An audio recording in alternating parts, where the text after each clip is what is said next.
लोकसभा चुनाव 2024 में अब 400 से भी कम दिनों का वक्त बचा है। ऐसे में बीजेपी में लगभग बगावत का रुख अपना चुके वरुण गांधी का अगला सियासी कदम क्या होगा, इस पर दिल्ली से लेकर पीलीभीत तक के ये सियासी गलियारों में चर्चा तेज है।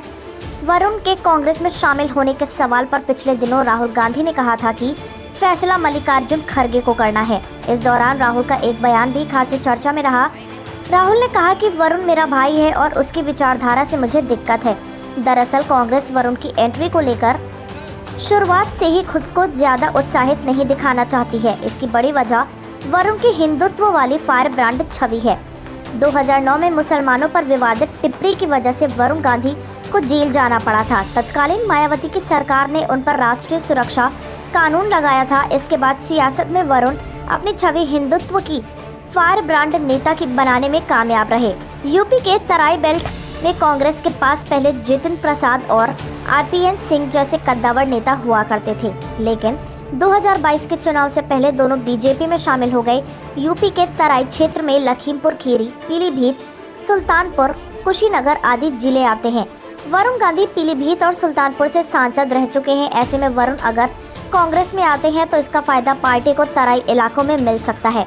वरुण की मां मेनका गांधी पंजाबी हैं, जिसकी आबादी तराई इलाकों में काफी ज्यादा है। सोशल मीडिया पर अपने ही सरकार के खिलाफ मुद्दे उठाने की वजह से वरुण गांधी किसानों और युवाओं के बीच काफी पॉपुलर हैं। वरुण गांधी तेज तर्रार भाषण देने की वजह से भी चर्चा में रहते हैं। ऐसे में वरुण अगर कांग्रेस में शामिल होते हैं तो पार्टी वरुण का उपयोग स्टार प्रचारक के रूप में भी कर सकती है। लंदन से पढ़ाई करने वाले वरुण को पहली बार 1999 में मां मेनका गांधी के लिए चुनाव प्रचार करते देखा गया था। 2004 के चुनाव से कुछ महीने पहले वरुण गांधी को तत्कालीन अध्यक्ष वेंकैया नायडू ने बीजेपी में शामिल कराया था। मां मेनका के साथ वरुण सिर्फ 24 साल की उम्र में बीजेपी में शामिल हो गए थे।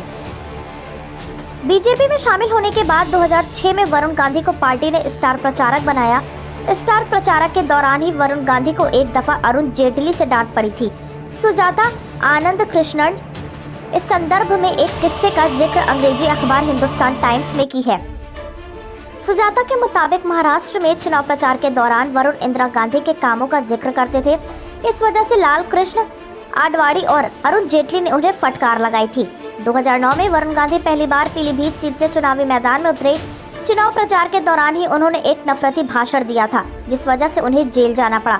वरुण पर रासुका लगाने के बाद लाल कृष्ण आडवाणी ने उनकी तुलना जयप्रकाश नारायण से की थी।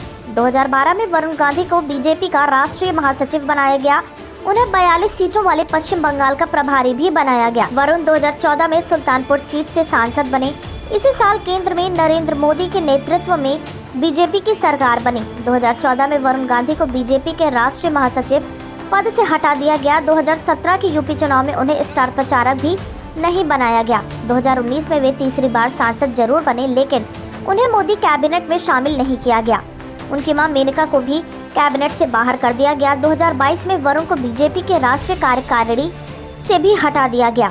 कांग्रेस में वरुण गांधी की एंट्री नहीं होने की बड़ी वजह राहुल और प्रियंका का होना है। वरिष्ठ पत्रकार पंकज बोहरा संडे गार्जियन के एक ओपिनियन में कहते हैं, कांग्रेस गांधी परिवार का जो प्रिविलेज वोटरों में है उसे वरुण गांधी और मेनका को नहीं देना चाहती है। 2004 में इसी वजह से मेनका को बीजेपी का दामन थामना पड़ा। अगर वरुण कांग्रेस में आते हैं तो भविष्य में उनकी भी हिस्सेदारी कांग्रेस में मानी जाएगी।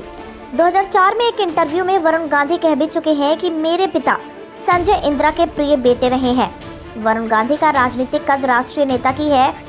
ऐसे में स्थानीय कांग्रेसियों के लिए वरुण की एंट्री मुश्किलें पैदा कर सकती है। कांग्रेस ने हाल ही में तराई के अलग अलग जिलों को जोन बांटकर प्रांतीय अध्यक्ष नियुक्त किया था। ऐसे में वरुण अगर बीजेपी छोड़कर कांग्रेस में शामिल होते हैं तो इन नेताओं के लिए अपने जोन में राजनीतिक फैसला करना आसान नहीं होगा। वरुण यूपी में कांग्रेस के लिए फायदेमंद है। इसके बावजूद कांग्रेस हाईकमान उन्हें पार्टी में शामिल कराने को लेकर ज्यादा उत्सुक नहीं है। इसकी बड़ी वजह वरुण के लिए पार्टी में जिम्मेदारी तय करना है। हाईकमान जानती है कि वरुण की छवि राष्ट्रीय नेता की है। ऐसे में अगर उन्हें पार्टी में लाया जाता है तो उन्हें एक क्षेत्र में ज्यादा दिनों तक सिमट कर नहीं रखा जा सकता है। चुनाव से पहले वरुण अपनी भूमिका को लेकर भी बगावत कर सकते हैं, इसलिए कांग्रेस हाईकमान इस मुद्दे को अभी नहीं छू रही है।